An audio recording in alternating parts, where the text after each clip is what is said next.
Bonjour à toutes et à tous, nous sommes toujours évidemment installés au cœur du Forum Atlampol édition 2018 et on va parler du CES. C'était il y a quelques jours, du 9 au 12 janvier. Ils sont de retour. Le CES, bien sûr, le Consumer Electronics Show, le plus grand salon high-tech mondial. Ça se passe à Las Vegas. Messieurs, vous y étiez. Pierre Régnier, bonjour. Vous êtes le CEO et cofondateur de Velco.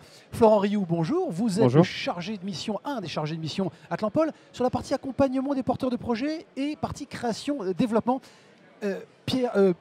Florent, on va commencer avec vous. À quoi ressemble votre quotidien? Racontez-nous, qu'est-ce que ça veut dire de travailler sur la partie évidemment création et développement? Alors le quotidien, ça va être l'accompagnement au quotidien justement des entreprises sur tous les volets stratégiques. Donc à la fois le recrutement, ça va être le marché, ça va être comment est-ce qu'on va trouver des fonds, comment est-ce qu'on va financer le projet. Ça, c'est l'une des parties de notre quotidien. C'est également une mise en réseau. On travaille beaucoup sur l'intermédiation de façon à ce que les entreprises s'intègrent dans l'écosystème, surtout les jeunes entreprises, puisque nous, on est sur des très early stage. Et puis, ça va être également l'organisation de factory, donc notamment l'éco-innovation factory dont Velco a profité. Également la Creative Factory pour laquelle on participe avec la Creative Factory, justement. Et puis la Manufacturing Factory qu'on lance avec Orion, d'une part, et EMC2, donc qu'on co-organise tous les trois. Donc c'est ça le quotidien du coaching des entreprises. Bon, alors dans ce quotidien, il y a aussi de l'étranger, de l'international. Donc justement, vous étiez à Las Vegas au CES, je le disais il y a un instant. Question peut-être très directe, mais qu'est-ce que va faire Atlampol sur cette séquence, sur cet événement concrètement?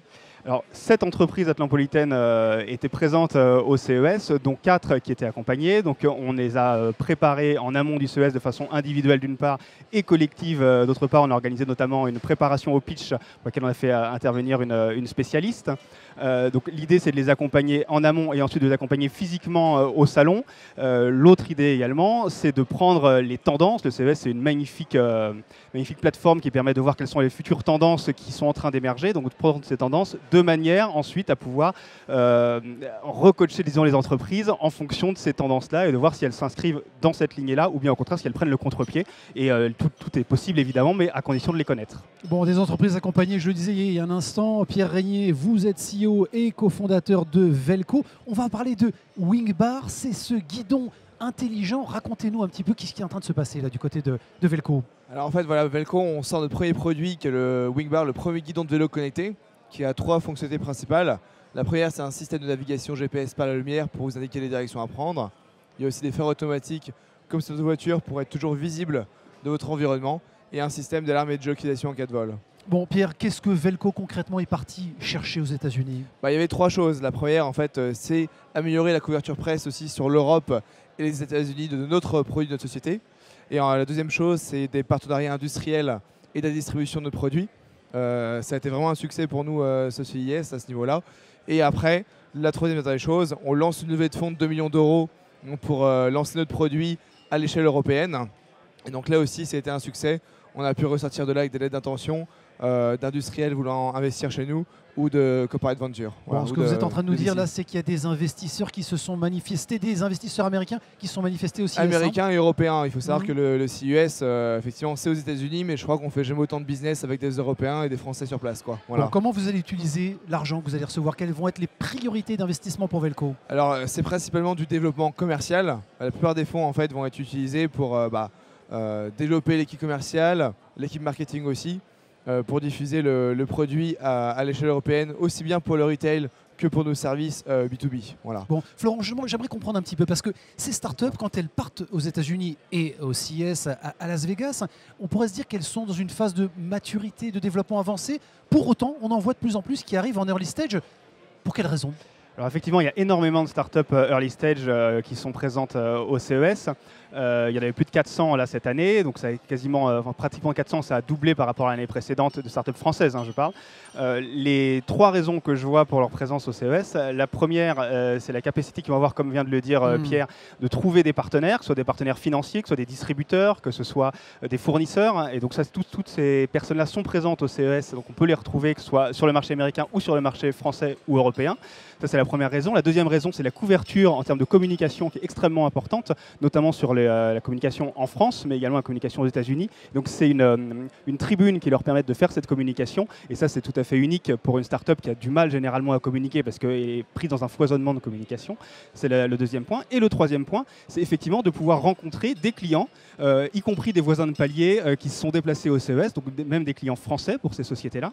Mais ça, c'est extraordinaire. Pourquoi est-ce qu'il faut partir aux États-Unis pour se rencontrer entre Français? Alors, Pierre, vous avez une explication à ça? Oui, bah après, au final, au niveau mondial, notamment en Europe, il n'y a pas tant d'événements que ça, qui soient technologiques. En France, on a Vivatech, par exemple, mais c'est quasiment un des seuls, pour pouvoir regrouper sur une même place pendant une semaine des acteurs de l'innovation au niveau mondial. Voilà. Ça, c'est la première chose. Et puis après, sinon, il y a des... Nous, on a le Salon mondial du vélo, par exemple, où là, effectivement, on est en directement en relation avec nos clients, mais pour créer des partenariats stratégiques, aller chercher de l'argent et monter des partenariats industriels, effectivement, il n'y a pas tant de formes que ça dans le monde ou d'emplacements pour le faire, quoi. Voilà. Pierre Régnier, je voudrais qu'on revienne sur votre innovation. Le vélo, il n'a pas beaucoup évolué depuis 100 ans. Est-ce qu'on est vraiment... Il est devenu électrique, vous allez me dire, mais est-ce qu'on est vraiment dans une innovation de rupture avec vous? Ah oui, bah, exactement. Comme vous venez de le dire, il y a 100 ans, par rapport à aujourd'hui, le vélo il est devenu plus léger. On utilise quasiment les mêmes matériaux.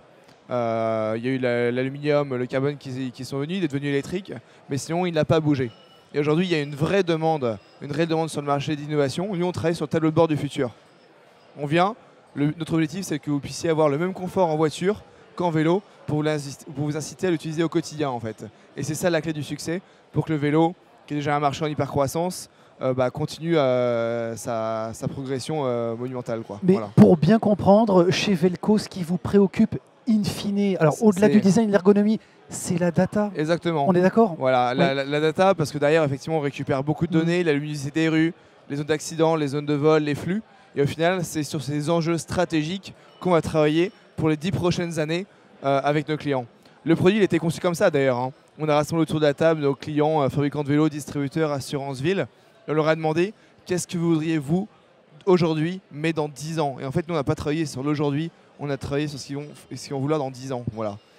Florent Rioux, dans quel état d'esprit vous êtes, vous, au retour du CES? Avec quoi vous revenez dans vos valises? Il y a un avant, un après pour vous? Alors, il y a tout à fait un avant, un après. Il y a plusieurs choses. D'une part, le succès des sociétés atlanpolitaines dont Velco est le plus bel ambassadeur, qui ont toutes performé, j'allais dire, au CES. Le deuxième point qu'on retient également, c'est cet écosystème qui nous a permis de rencontrer avec Business France et EMC2, donc qui sont des partenaires locaux, une société de Chicago qui envisage de s'implanter en France.